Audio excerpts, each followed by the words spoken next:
Yeah, are we going to record this session, right? Yeah, yes. I've started. I just started now Okay. because I was thinking we didn't start before. Okay, thank you. All right. Okay, yeah, so we can sort of have a look and see how we can use the function in Excel called in Trixfy called open in Excel. And what a lot of clients that I've worked with and a lot of customers I've worked with is they're saying to us, when we open a journal within 365, we can add lines within the journal. But how can we do a mass upload of lines, okay, onto 365? You can do that using Excel. I can show you that. I'll show you that as well. Okay. So can I share my screen so we can crack on?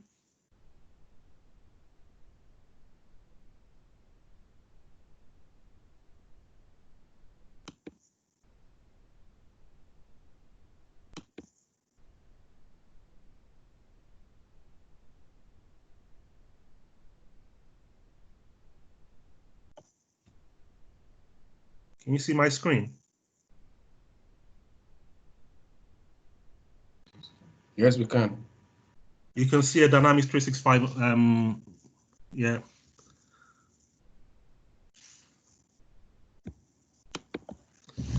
Yes, we can. Okay, excellent. Okay, so this finance and operations Dynamics 365 finance and operations platform. It is a trial version. As I was saying today, I do have another version, another environment, but that's actually it's actually in maintenance as we speak. It's not going to be free again till 4 o'clock. But the trial version can give us everything we need to look out for today. Okay. So what I'd like to do is I'd like to create a brand new legal entity. Okay. I'd like to create a brand new legal entity, and I would like to import my master data using an Excel sheet into Dynamics 365.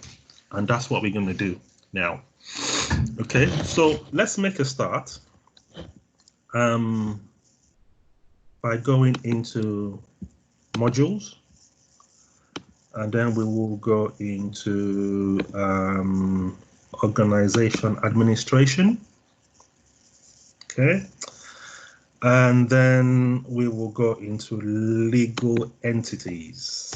So within Dynamics 365, you can see on your left-hand side, right, is a list of all the legal entities within Dynamics, within the Contoso environment. So if you had your own projects you're working on, okay, you would have your own legal entities here, okay?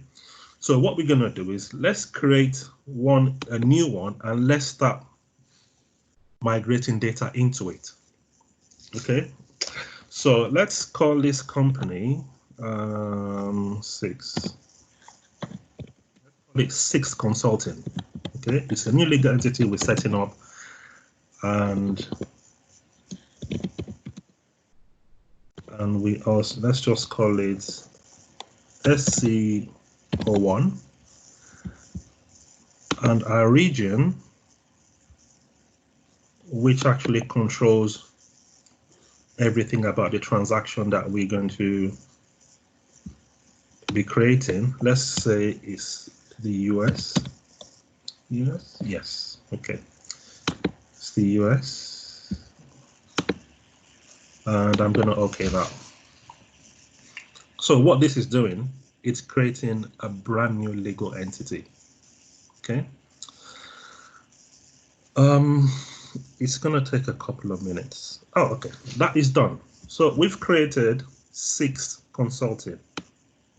Okay, and as you can see up here, that's the legal entity we're in. If we need to move from one legal entity to another, we just need to go into the drop down, okay, and select another legal entity that you want. But for now, let's stay with 6 Consulting. Okay, now if you have a look at what's inside 6 Consulting, it's bare. There's nothing in it. It's a brand new legal entity. So which tells us that it wouldn't have any vendors, okay, because we've just created it. Yeah. So if this vendor list page comes up, it's going to be blank. Okay. And if you go into USMF,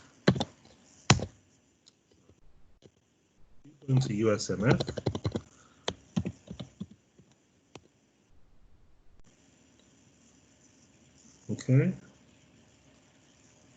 that's what a vendor list should look like. Okay, so what we're going to do is we're going to try and see how we can populate this field in a brand new environment. Let's go back. Okay, so what I've done is I've actually prepared a sheet. Okay, now this is the sheet I've prepared. And if you have a look, there's some headers, okay, on here. So if I just change this to, let's just call that SC. Okay. Okay. So I have my vendors. Okay. My client has said to me, these are the vendors we want to migrate. These are the names of the organization that we want to have in 365 because we want to do business with these guys. These are the vendor vendor group IDs, the currency for the company, their email addresses. I've just put some dummy ones in there, and also how we will pay these guys. So which is the method of payment. Okay, so method of payment, we have check, we have electronic, we have cash. Okay, so now looking at this, we're going to go into Dynamics again. And we are going to go into system administration.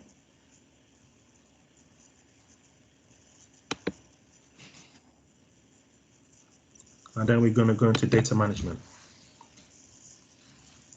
Okay, so we are trying to import into 365. So you just saw the Excel, which is the source file. Okay, the source file coming into Dynamics 365.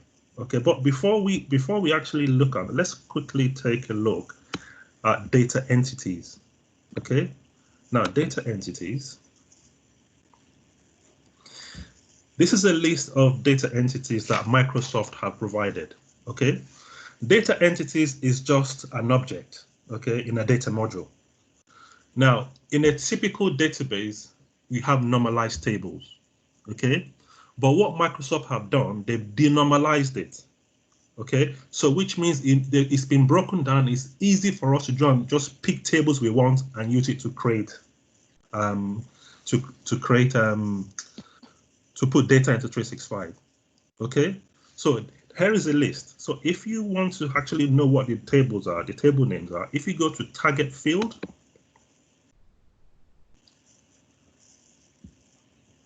actually, let's go back a sec. If I go into entity, okay, and I click vendors,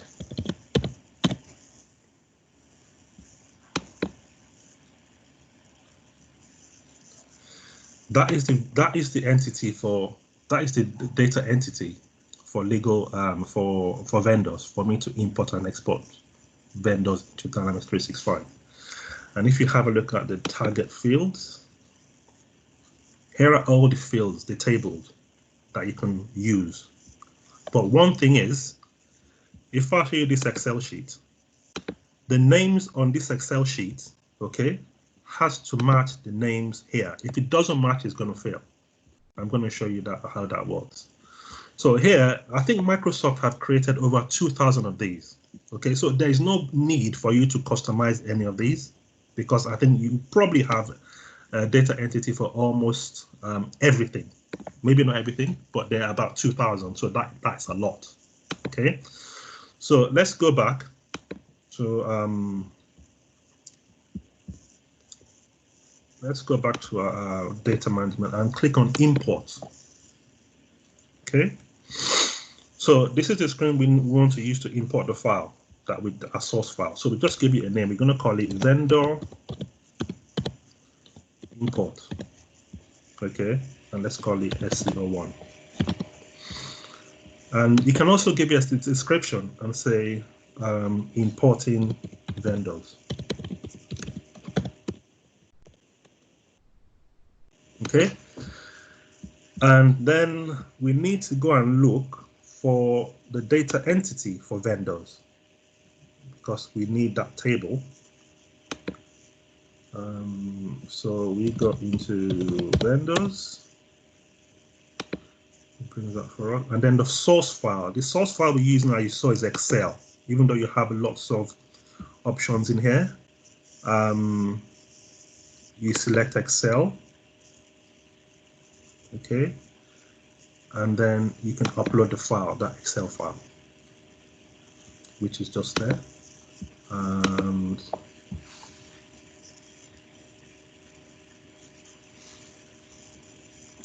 as you can see, okay, it says information loaded. So let's just close that. Close that. Okay. Now we have selected entity. Now before we import this, let's do one quick thing. Okay, let's have a look at the mapping between our source file, okay, and the staging tables. Okay, so on the left hand side, those are the 5 fields that we've selected that we want to populate.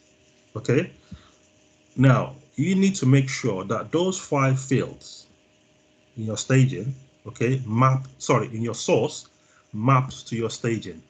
And as you can see, they're all pointing downwards. Okay, so currency vendor. Okay, they need to map. If they're not mapping, you get an error message saying it's not mapping. So you can see that all 5, okay, are mapped, and you can also view the mapping details on here. Okay, you can see my source is my staging, so the names are the same. If I go in now and I change this to, if I remove the ID from that, it's going to fail. Okay, so let's close that. Yeah. And now let's try and import it, see what happens. Okay, so the import process has started, and all you need to do is just refresh this a few times. You can see that the pending is now 9. Refresh it a few times. Okay, so that's failed. Okay, what you would get from data migration is you'd find that you need to be tweaking it until you get it right. I don't think anyone ever gets it right the first time. Okay, that's what's required. So because it's failed, we need to investigate why it's failed, and as a functional consultant, that will be your job. Okay, now if you're to investigate why this is failed, there is this view staging data. Okay, if I click on view staging data, it tells me what's gone wrong. And it's telling me here that everything's failed, okay? And what's so good about this screen, it also tells you at the bottom why it's failed, okay? So the results at the bottom say the value check in field payment method is not found, okay? Now, what that is telling us is that it doesn't recognize all these method of payments, okay? And it doesn't also recognize this 40 here, okay? So we have a problem with the groups, and we have a problem with the payment method. So what Microsoft have also done is we can actually troubleshoot from the screen by clicking on edit. Okay, so if you click on edit, it also gives you the opportunity to do a drop down to see what's, as you can see from here, we don't have a payment method set up for this legal entity. So these are one of the things that you should, as a functional consultant, you should make sure that there is some configuration data in your legal entity before you start to move data across into it. So this is not going to work, okay? So, but what we can do to make this work for now, for the purpose of this session, is we're going to click on this arrow and do right click and go to view details, okay? Now, if there's anything on payment methods, it should be housed here, but it's not, it's empty. So let's do one thing. Let's quickly create some methods of payment and call this check. I think the description is called that check as well. Let's click on new.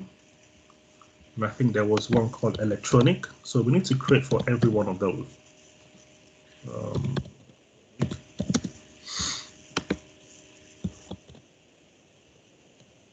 Electronic. Okay. And I think there was also cash. So let's do cash.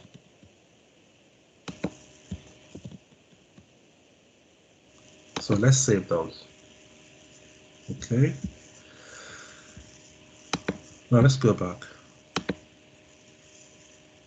Now, if you click on the arrow, you now see that we can now select.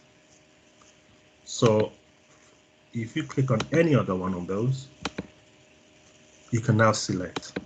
You can select a payment method, okay, which is good. So we've solved that. Now let's go to this one. The same problem we had, because it says at the bottom there, it doesn't recognize 40. There's no table for it. So right click again, go to view details.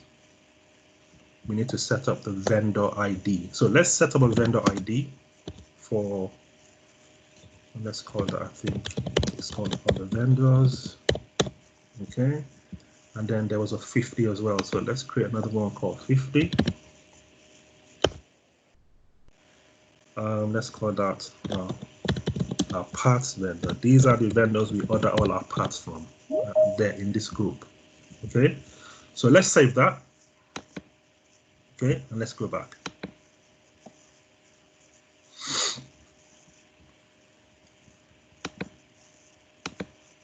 So you can see from our drop down, we have something we can select from. Okay, let's validate that. It now says it's validated. Now we need to go and run the import process again to see if this is going to work this time or if it's going to fail. So let's go back.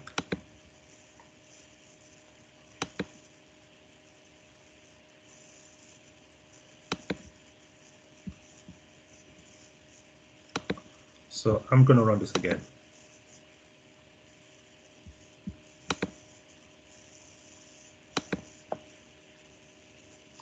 The good thing about this, it's the errors are visible and they're not coded. If you know what I'm saying, you can read it. A layman can read the errors and know where the errors are. Okay, so it's just up to you to find out where those errors are when they come up. So let's keep refreshing. As you can see, we got a tick there. So that tick is telling us that it looks as if our process has succeeded. Okay, and now the only way to check that is to go into our vendor list and see what's happened if we have all our 9 vendors created. So we go into accounts payable, all vendors,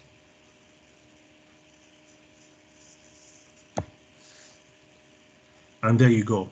We've just imported all our vendors from a spreadsheet into Dynamics 365. Okay, so that's how that is done using an Excel sheet.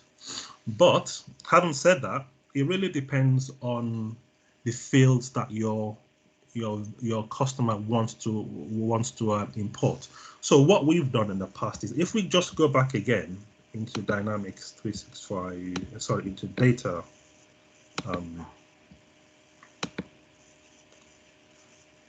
what you can do is to export the entity file. So if I do export, I say I want to export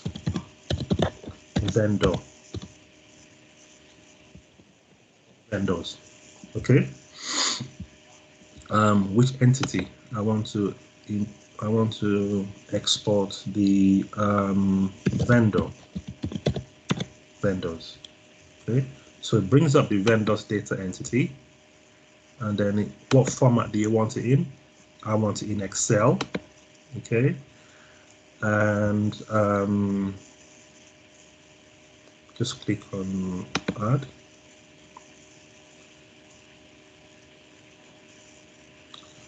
So what is done there, it's Okay, so that's just a warning, it's not an error, so we just ignore that. Now what I want to do is I want to go to download, okay, and show you what that looks like.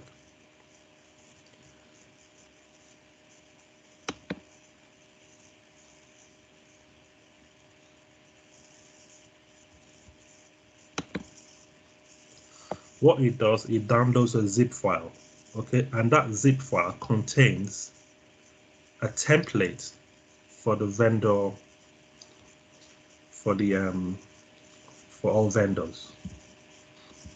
Okay, so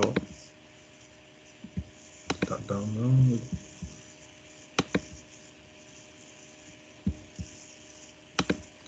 I'm not sure if that happened there.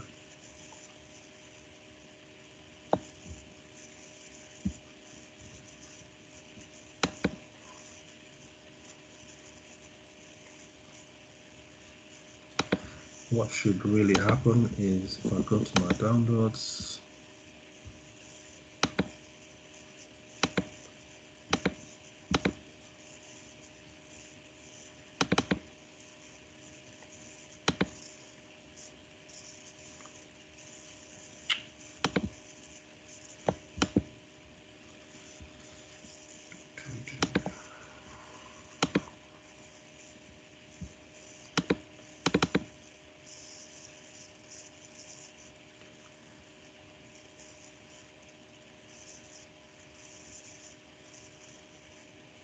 so this is what the template looks like.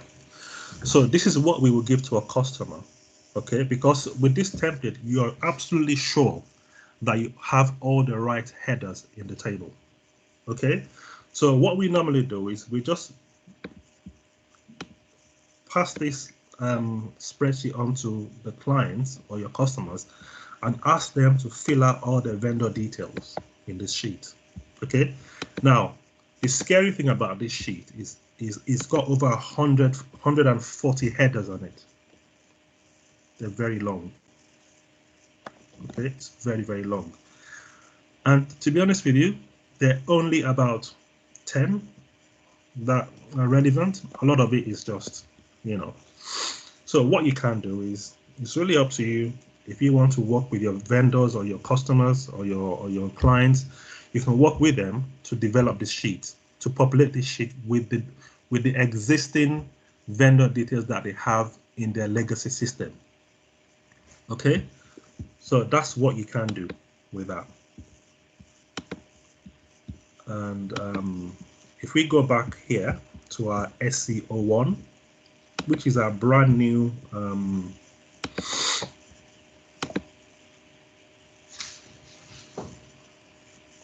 we have all our vendors. But then again, to start using our legal entity, there are other things that we need to consider, right? Firstly, let's run a number sequence, because for you to create any transactions for this vendor, you need to run a number sequence. A number sequence just it tells you, it gives you an opportunity to sort of segment your vouchers and your invoices and give it a proper name. So what you should do when you first generate when you create a legal entity is to generate number sequence for that legal entity. So that means all your vouchers, your lines would now have proper identification to identify them. You'd actually see that in the process. Now, it will take a while for this because generating number sequence, it has to do it for all the modules. So this can go on for maybe a couple of minutes or so. So we just have to wait, but it shouldn't take very long. And then after we've done that, I'll then take into a general ledger, okay, and show you how we can start using this legal entity actively, because there's still some setups that we need to do to get this to work. Okay, so as it stands now, you're not going to be able to create any transactions because obviously there's some setup required. My advice is always have a list of how you want to do this, and you have to work with your client, with your customer, with your vendor, with your client. You know, so it's always that's the best practice. Basically, you always need to take your customers and your clients along with whatever you're doing, because at the end of the day, if they don't agree with it, it's going to come back to you. So I think it should take another minute or so, and that should be done. It's a wizard. So what it does is that it sort of takes you through stages of what's going to happen. So after this screen's done, it's going to take you to another screen, and then we can just do next until we finish. Then that means we've created, there you go. So that's done. And it just tells you basically the highest number of sequences that you're going to have. You don't have to worry about that. It says 58. Just go next. And this is what is created for this legal entity. So all your accounts payable, it's given it that number sequence, and it's also created a format. So when you create anything within accounts payable, that's the format you get. So this would be SCO1 000001. So your next one is 0002. The next one is 0003.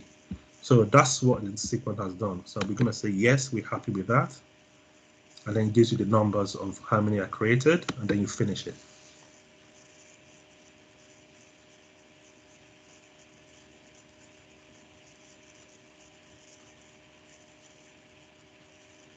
Okay, now we have generated number sequence. The first thing we can do is we can go to our general, to accounts payable, and to go to the accounts payable parameters.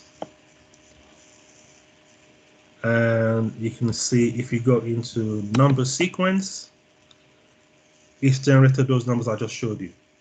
Okay, now if you want to drill down, you can click on number sequence code, and here is where you can actually change the number. If you want, you can change the SCO1 to anything you want. You can, ideally it's not advisable to do that. And down here it just tells you all the general information you need to know about number sequence. Do you want to run it continuous? If you want to run continuous, do yes. Continuous just means that it automatically generates these numbers. There's a risk with that. If you select continuous for all your within all your modules, there's a big risk that there could be a clash, and it could lead to database lock-in.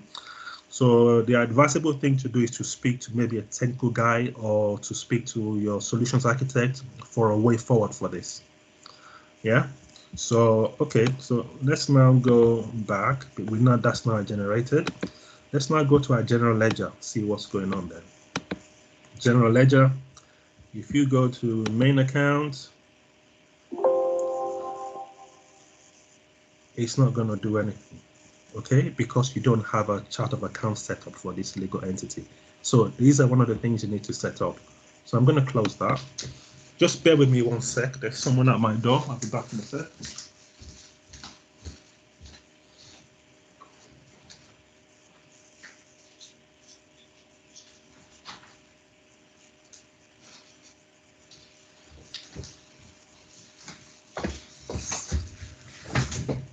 Sorry about that, guys. Okay, now let's go back to where we were.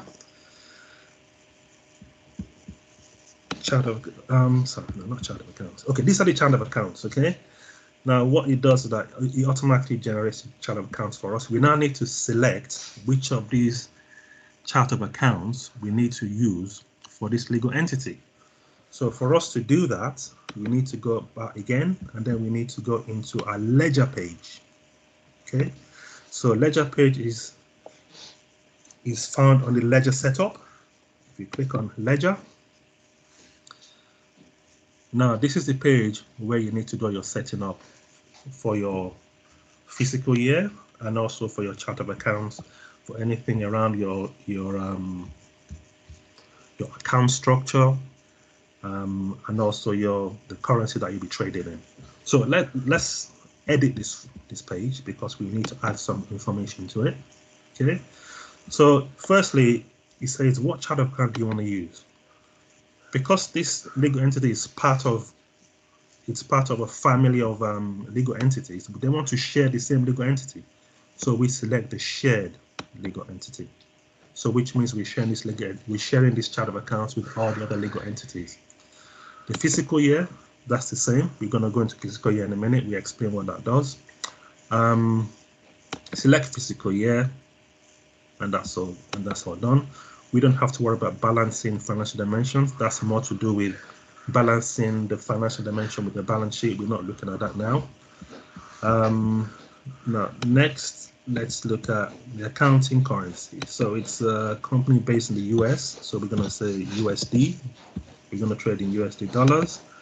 And our reporting currency, because our parent company is based in the US, we also need to select USD for that as well. Okay, so these are the basic setup that you need. You need to get your transactions into this legal entity. Okay, so your exchange rate type, there are quite a few in there.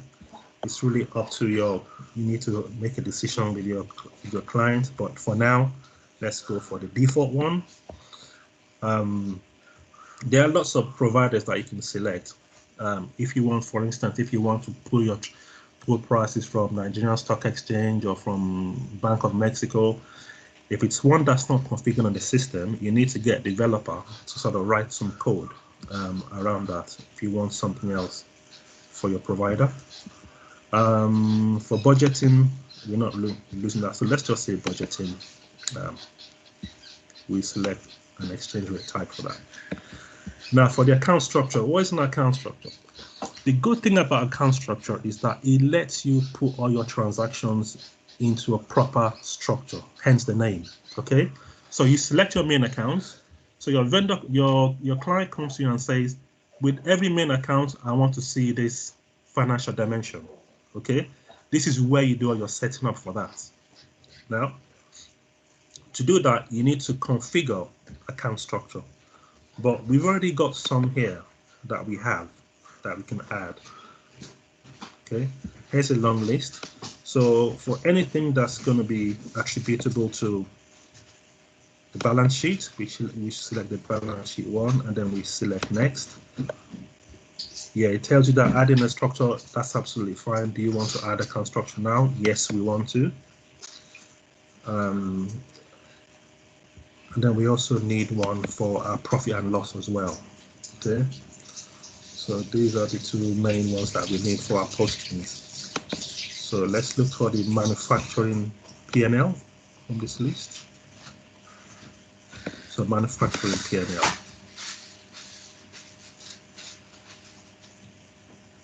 Select. Yes, we want to. Now that's our ledger page setup. Okay. Now, what we want to do now is for us to be able to, so we need to recalculate ledger period. So that sort of puts everything in sync with our new legal entity. So let's just recalculate that ledger period, and then we can have a quick look at fiscal year. Let's have a quick look at fiscal year. What does it do? The fiscal year. Let's look at fiscal calendar.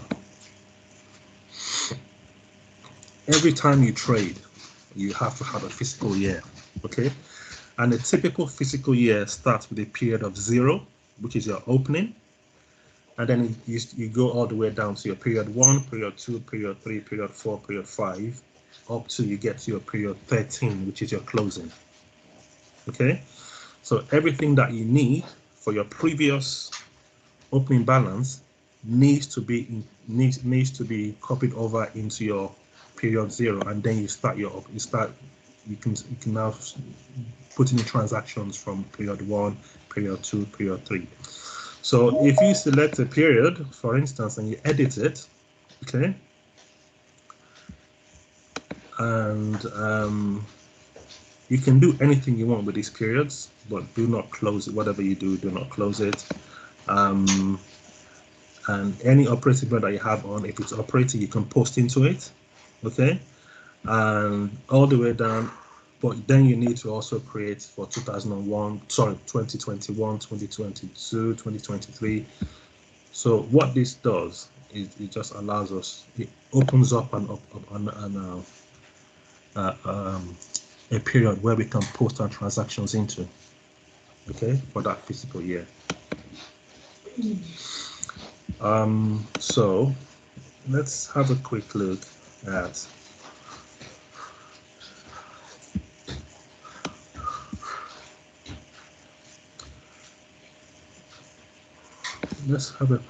journal names. So as you can see, our journal names is blank. You can't really post anything without journal names.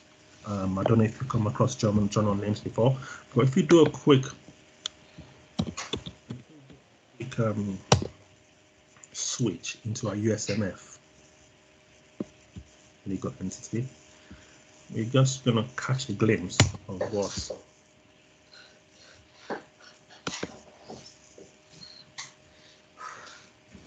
okay. So journal names, here are all the journal names that we have for Dynamics 365. You can create whichever you want, okay, but what it does is that it allows you to separate your transactions and segment them, okay? So for instance, for all your AP invoices, you select this one, so everything is now posted into that. All your vouchers will then go into that AP invoice. Basically what it is that it just segregates everything for you. If you go all the way down, there's so many of them, okay? There's so many of them. And you have one for vendor pay, you have one for your write-offs, you have one for nearly everything, okay? And you also need to have that for your legal entity, but we don't seem to have one here. Let's see how we can copy that across from somewhere, because we don't need it.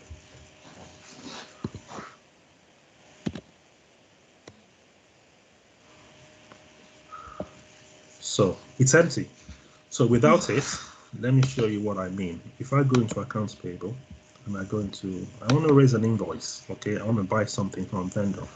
I click on new, okay, and I go into my drop down to select a journal name. It's blank because I don't have one, okay?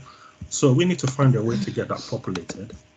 The USMF one we saw, we can actually do that from there. We can copy from USMF into our new legal entity. So let's try and see how that's going to work. So let's go into system administration. And this time we're going to click on copy into legal entity. Okay. So what we want to do, just to clarify, is we're copying those journal names from USMF into SEO1 so that we can execute, we can do some transactions. So let's just give it a name and call it journal SEO1. Okay. And let's say copy journals.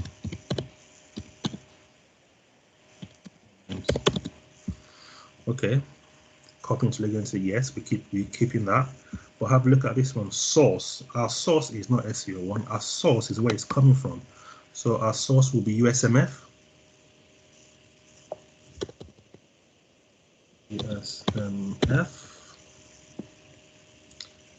Okay. And if we scroll down, our existing, where we want it, where the destination would be SC01. 6.17. We add that. Okay. Then again, we want to select which data entity.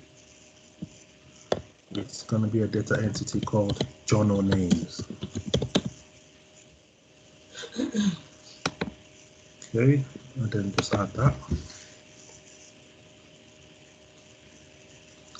You can see that I switched from, it's now saying changing company account to USMF because that's where we're grabbing the data from. Okay, so let's close that. Let's copy. Now let's hit copy. Okay, close, refresh. Oh, it's failed. Okay. Now we need to investigate. We need to investigate why it's failed. Let's have a look. I had a feeling this was going to fail. I think there is a problem with this. But it's completed one anyway. Okay. Okay, the error is batcher series. Okay, so it's now telling us that it cannot reuse the current batcher series that we have here. So that's not a problem, but let's go back. Because one has successfully passed, okay, I'm just going to show you what's happened to that one that's passed. So if I now try to create an invoice journal, and I go to new, I cannot create at least one has passed. To fix that's going to take a while, but we need to copy some files. But I'm just showing you how to copy that across. So maybe if you come across that, I'll try and fix that. Maybe in the next session I'll show you how that's worked. So now I can go and create a line. Okay, this is now an active legal entity, and now you can just pass this over to your client and say, here it is. It's now working. Okay. You can create one of the vendors we just created. Okay. Tab across, it shows you the name, the invoice date. Always put an invoice number. How much do we need to pay the vendor? We need to pay them $100.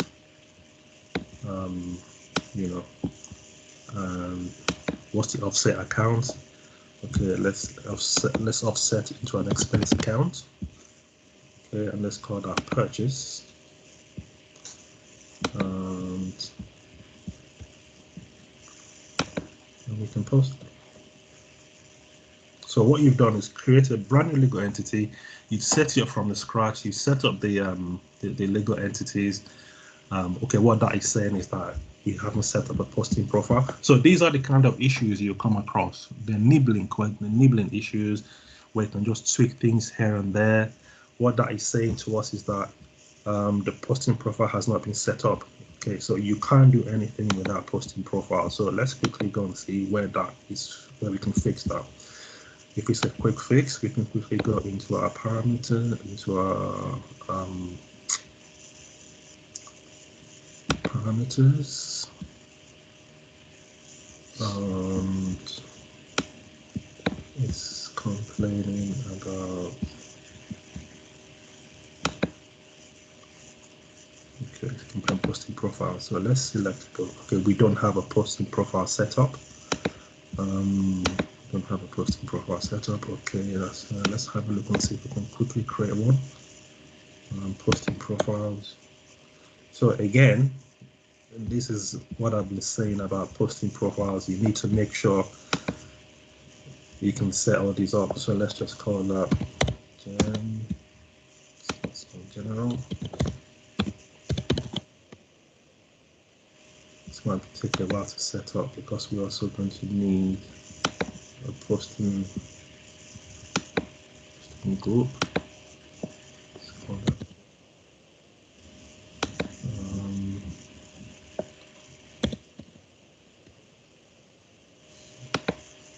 Okay.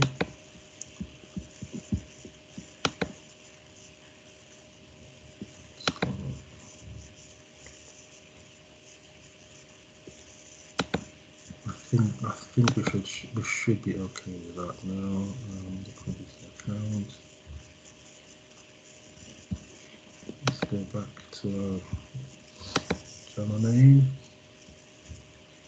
Let's open up the line.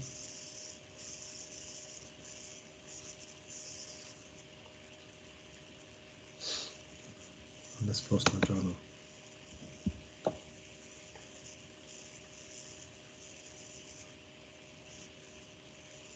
Still failing, and that's because I probably did not select it in the parameters.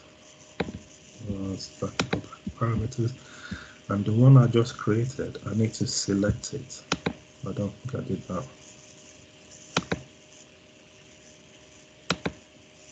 Okay, save that.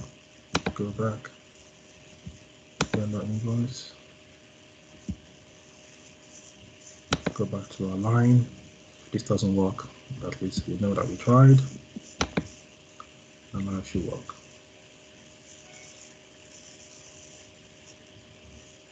It's not working. Okay, so there's another error there.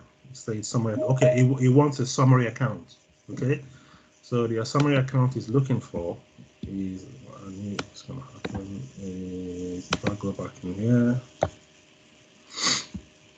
it wants a summary account to be added to that.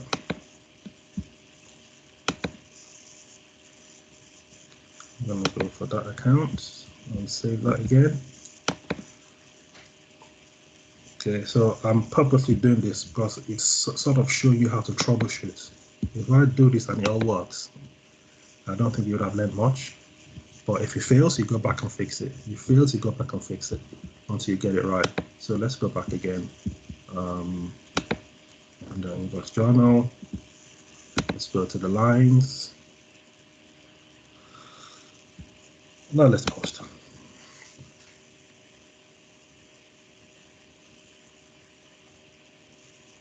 Oh, still failing. So somehow it's still failing. It seems as if that account is wrong. Okay. But let's have a look. We can actually do a quick and go into SMF, USMF that we know works. Let's go to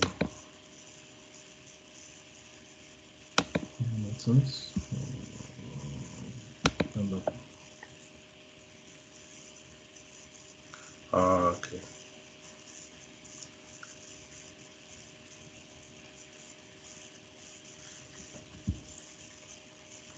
Okay.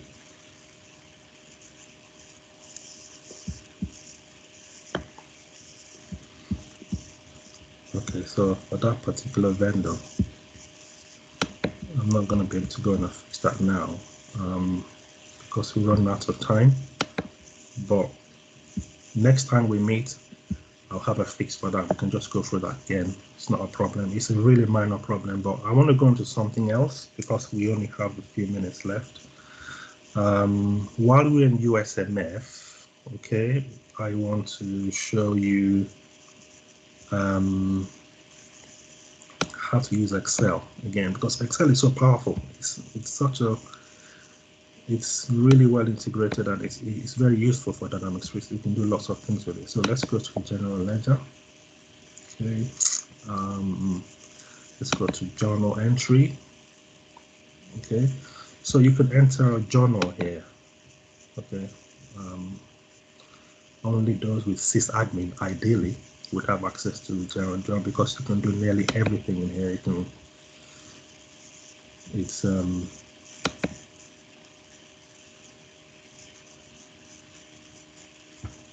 so let's create a new line.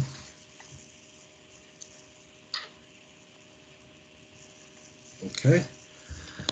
Now what we want to do here is that we want to create a new line. Let's select a vendor here. Okay, vendor. Which vendor? Any vendor will do. So for example, let's go for that one. Okay.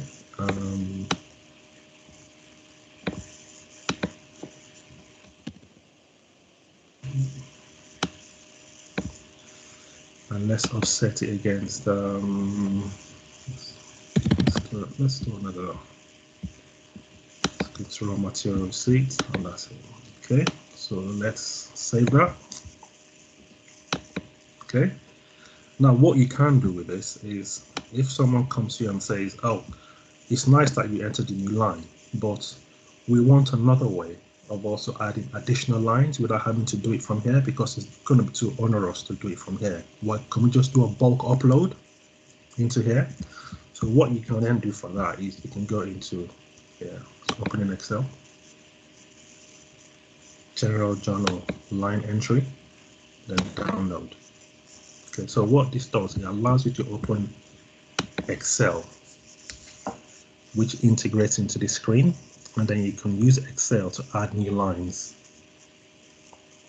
to this to the journal page. Okay, so let's see how that works. That one, it's enable file, enable.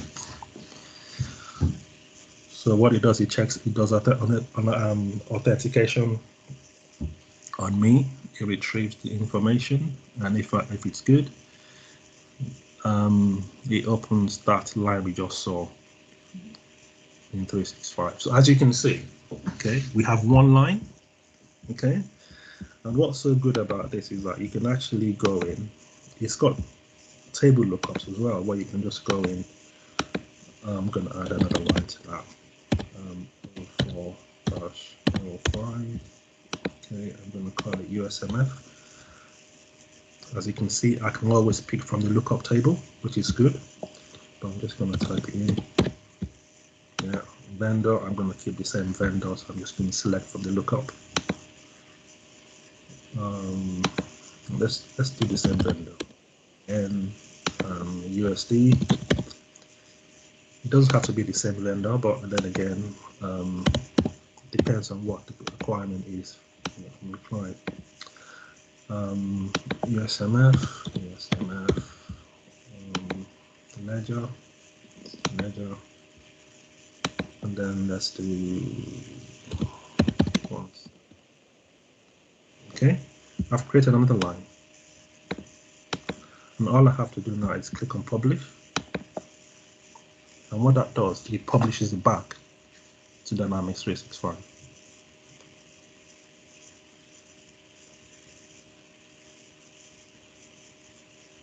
Okay, so that is updated. Let's go to Dynamics and see how this works out.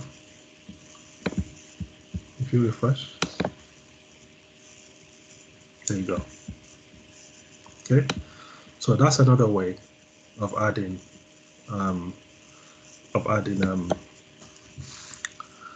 lines from an Excel sheet into Dynamics 365. But as you can see from here, sometimes some of these lines would require us to have a main account and also to have dimensions with it. Okay, but as you can see from our spreadsheet, the dimension wasn't pulled across. Okay, there, it wasn't pulled across, and that is because it usually requires some customization for that to work. Even though we can make it work, I can do a workaround to make it work now. This kind of setting is always based around the account structure. Okay, you need to make sure that your account structure is finalized before you can do any customization. Right. So I think, and then you can just go on and add many lines as you like here, and then publish it, and it goes back. So that would be a really good business process that you can actually introduce to your customer or your client. I think that's about it for now. And if anyone has any questions, fire questions across.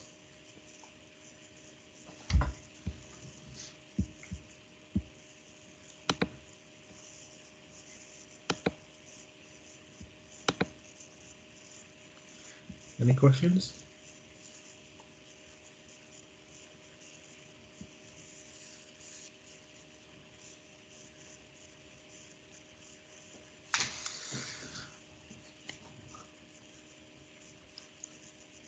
Hello, anyone there? Let's put it that way. Anyone there? Yeah, we can hear you. Yes, we're here. You guys are on mute if Yes. you're saying anything.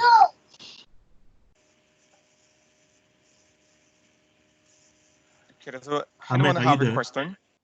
Yeah, I'm here. Can you hear me? Can you hear me? Yeah, Yes, we can hear you. Okay. So does anyone have a question?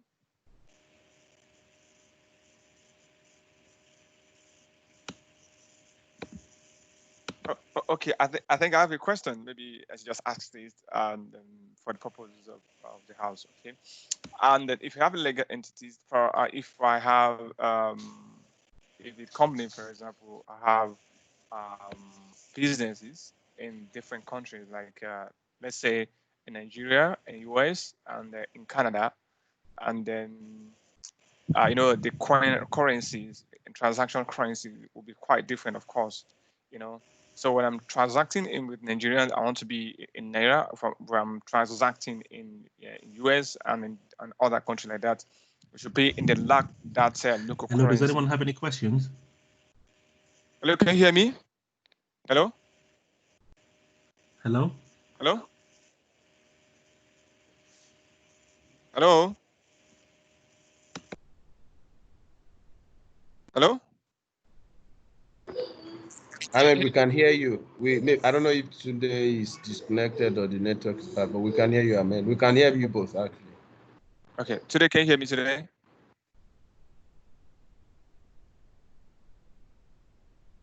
Oh, I think it is disconnected. I think his internet is somehow, you're showing bad the other time. Oh, okay.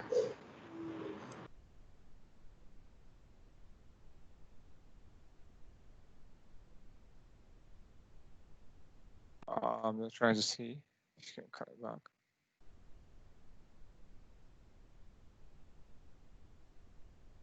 Hello, today?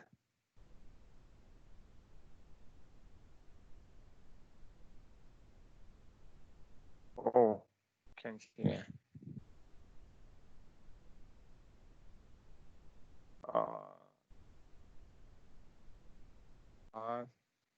Talk.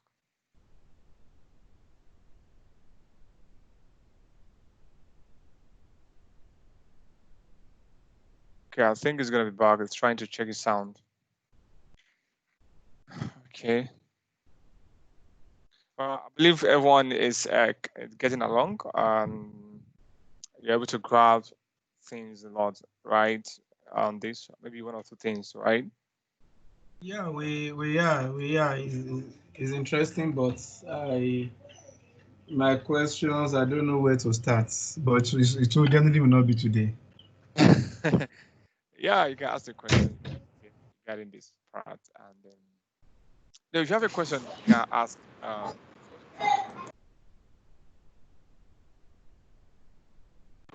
Or probably drop it to the chat box. Then I guess his mic is on mute. Should we not have Ahmed. time enough for guys, today? Should we? So I think you should just drop your questions, Mr. Ayodiji, into the chat box. So should you not have time to create that today? So you can just see it and pick it up next time. Okay.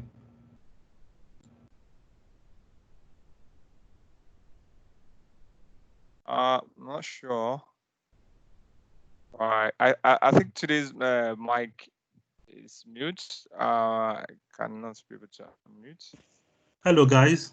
That was. Oh, sorry. Okay. Yeah. Welcome back.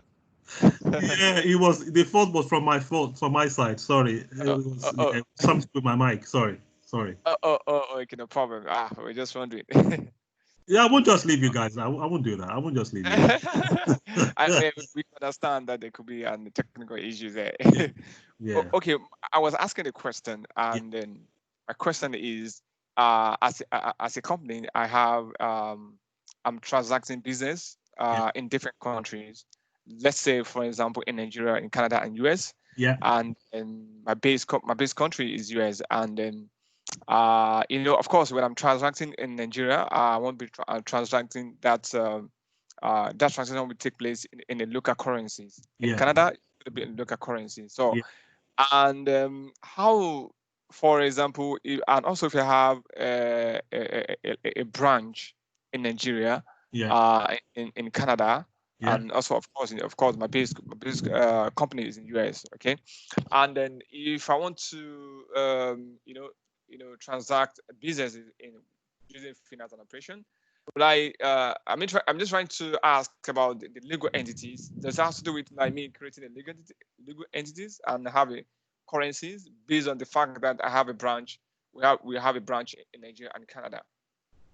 Yeah. What you saw in that demo, that I've done on the ledger page that's what we've done. We've set up the accounting currency, okay, which is the currency that you're going to use for your transactions. Okay, so all you need to make sure is if you go into am I still sharing my screen? Not yet. Can you still see my screen? Your screen is still on. Can you see dynamics on my screen now? I can see journal voucher. Okay. Okay, so again, if you're going to Oh, I can't even see your screen. you can see my screen now, yeah? I can't from here. You can't. Okay. Yeah, I can see now. I can see. I can see. Okay. So where that is done is you can go into your currencies, okay?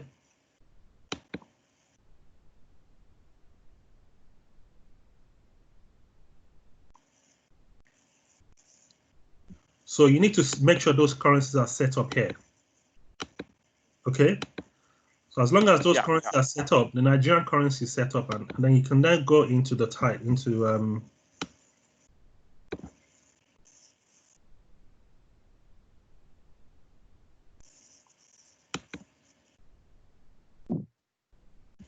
this is what we saw earlier. Okay.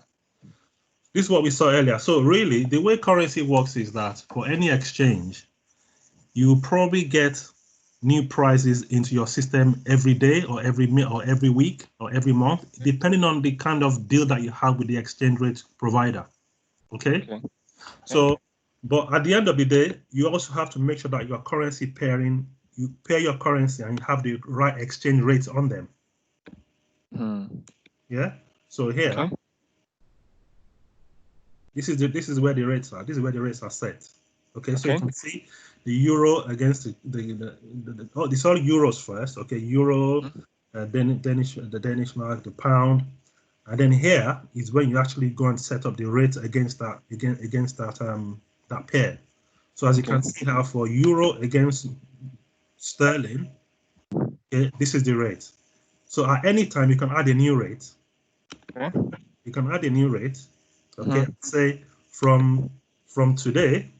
Okay, from today, I want the exchange rate to be not to be 83 anymore, and I want it to be 85 points. Okay, and then if you save that, any transactions you do from today would use this currency. You would ignore this one. Okay. That's good. And also on the general ledger page again, on the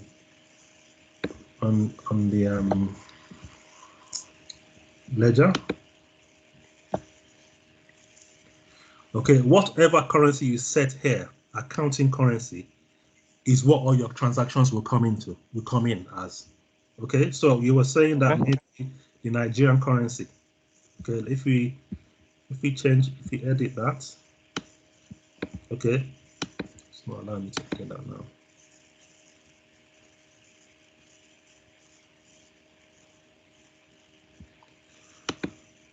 You can go in here and change this to the Naira if the Naira is set up. Okay, so all your transactions will now be in Naira. All your vouchers, all your anything you do would now be in Naira. Okay, and then at the end of every month, okay, you need to find out what your adjustments are against the. So you need to run what you call the foreign currency revaluation. Okay, so what that does is that it revaluates all your exposure against your reporting currency. Okay, so for instance, if you buy something today for 2 Naira and tomorrow it's 3 Naira, obviously there's a profit or loss again there. Okay, so that's where those are then recorded into these accounts here. Okay, so if it's a gain, it goes into this account. Okay, if it's a loss, it goes into this account. If you haven't realized it yet, maybe it's going to be in the future. Okay, it goes into here if it's going to be a gain, and if it's going to be a loss, it goes into there. Yeah. Oh, okay. But for your accounting currency, this is where you set it. Okay, you set it on the general ledger. And you set it on the ledger page. Okay. Does that answer your question? Yeah. So and that's brought me to another question, which is if I have if if the exchange rate is, for example, maybe the rate of dollars to naira is around maybe like 300 naira. So, I mean, the $1 to naira is 300 naira. And in the system, I've already set up the rate, the exchange rate to 300 naira. Maybe in the next 1 week, maybe after the rate of exchange has changed to maybe like 400 naira. Yeah. So does that mean I have to come to the system to change it, or is something you can set to automatically generate, or is there a way we can connect to the maybe perhaps to generate? I mean, to automatically update the exchange rate whenever there's any changes to that exchange rate. Okay, so what you can do is what I showed you earlier. You can go in and change it there. Okay, but as I said, usually your exchange rate will come in from an exchange rate provider. Okay, so one company I worked for, they get new rates coming every morning, and that's the rate they have to use. Okay, so whether it goes up or not, that's the rate they have to use.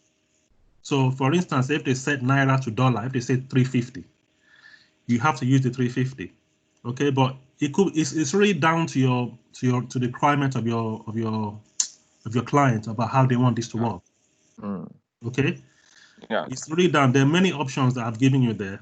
Yeah, you can either go in and change it. If they want it changed, you can change it.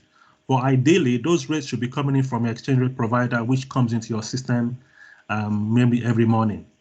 You understand? So it's a file that's loaded automatically into 365. You have to pay an exchange rate provider to give you those rates. I think some Bloomberg is very expensive, but there's some other ones you can use, and there's some free ones on 365 that you can still use. Okay, so really, again, it depends on your client. My clients when I worked in Italy, they wanted to use Bank of Italia Central Bank, and that's the only one that you use. You can't use anything else, and the rates come from there. Okay, so it's something that you need to discuss with your client and say, how do you want to do this? You know, if you want to change it, you can come into the system and change it. It's entirely up to you. I just showed you how to change it, right? So you can change it whenever you want, but it has to be a requirement. Okay.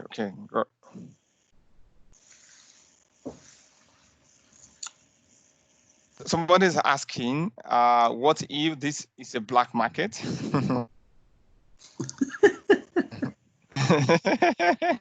Please don't go there. That doesn't have a side. Don't let Microsoft do that, please. but I think the black market doesn't apply when it comes to online. I mean, exchange rates, and because I think the black market has to do with maybe hand to hand, maybe like when you go to these Brody change, or when you go to all these exchange people like in the local street or something, you know. So, but I think when it comes to international exchange rates, something I think I'm not sure there's anything like black market, if I'm right, Tunde. No, there should not, because it has to be. It's not legally. It's not right. Okay. If your client is asking for a black market, I'll be very, very surprised, because they shouldn't be doing that. But I've never seen anyone. Well, we don't do that in Europe. They don't do black markets. So at the end of the day, you probably use the exchange rate provider that you have in your system, and they will provide the rates for you every day. You know, you can sort of do a deal with them or something, but they would they give you exactly what the rates are, and those are the rates that you trade with. So, for instance, if they send you a file, you can upload that file into the system. That then puts all the pairs into the system for you, and then you use that to trade. Okay, so you can have euro to dollar, you can't have dollar to euro. You understand? You could only have it one way. So that's the way it would work. It should pull prices from that exchange rate provider. Yeah. So I mean, within Dynamics 365, there is a exchange rate provider. here. Okay, there's nothing in here. That's a surprise. Yeah. So it should really be in here. All your XML providers, you can actually create new. These are the ones that you can have. Okay. These ones come with Dynamics 365. So you can choose maybe Orlando and then click OK. Okay, now you can now configure this to now use. But then again, if you're going to use, you might need a developer to set this up if you're going to use a brand new one. But it's very easy to set up. You can set this up. It's not a problem.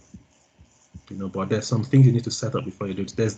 There's a guide. If you want, I can send you a guide of how to set it up.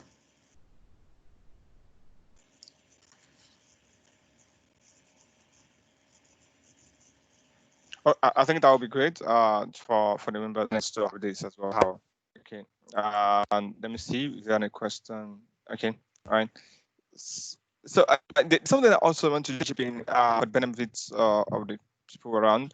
I know you can set up that different legal entities in the F&O, and then the question is why would I want to set up the legal entities just for benefit? Okay, so sometimes, okay, your client might say, you might go on site, okay, and the client might say to you, we are going to be using only 3 legal entities, okay, and then you set up those legal entities. Okay, I've seen this happen before from experience. Okay, halfway through the project, they then realize they need to add another one. They've missed out maybe another branch that they should have added on. Okay, so they have to come to you and say, guys, sorry, we know you gave you 3, but it's now 4. That happens all the time. Okay, and then that's where you have to come in and configure that new legal entity. But then again, if you can always use that import process I showed you without having to create a new one, you can always use it within other legal entities within the system. You can also do that using LCS. I'll be happy to show you that maybe next week. You can use an LCS. You can create what you need to do. You don't use an Excel file. You use what you call a package. So instead of selecting file in that file format, instead of selecting file, you select package. Okay. You then load that package into LCS, and then you can just put it out into any legal entity you want, or you can put it into another environment entirely if you have 2 or 3 environments provisioned on your LCS subscription. Yeah, so it could always be a requirement. Any requirements will come from anything. Do you understand? They could say we want to do this. It's up to you as a functional guy to go and find out if it's possible. And the good thing is that you would not have answers to all the answers at the same time, but it's important to write them down and say, right, I don't have the answer to this now, but I can find out. Okay, that's what I do. That's what a lot of people do. It's better to say that than to say things that you're going to have to change later, if you understand what I'm saying.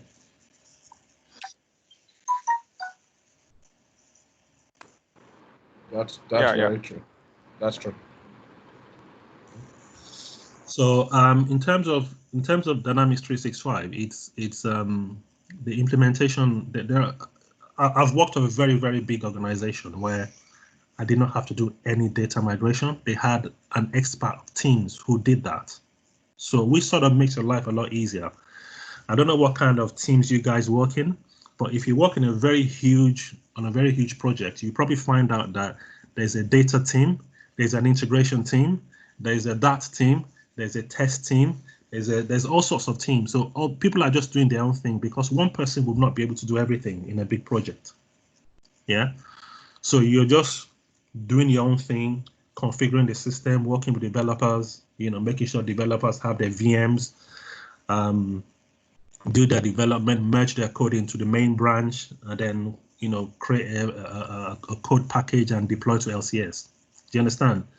So maybe that's probably some of the things that you get involved in, but at the end of the day, you have have everything on your shoulder. But in a small company, in a small project, you probably find that you have to do everything. If they only want one or two consultants on site, you guys have to do everything. So that's the advantage for me. The most experience I got was working for a small company because I was doing everything. I was doing data migration. I was speaking to the vendors. I was sort of doing workshops. I was going from site to site. I was, pulling data, importing data here and there, doing training. You learn a lot when you work for a small company. So it has its advantages.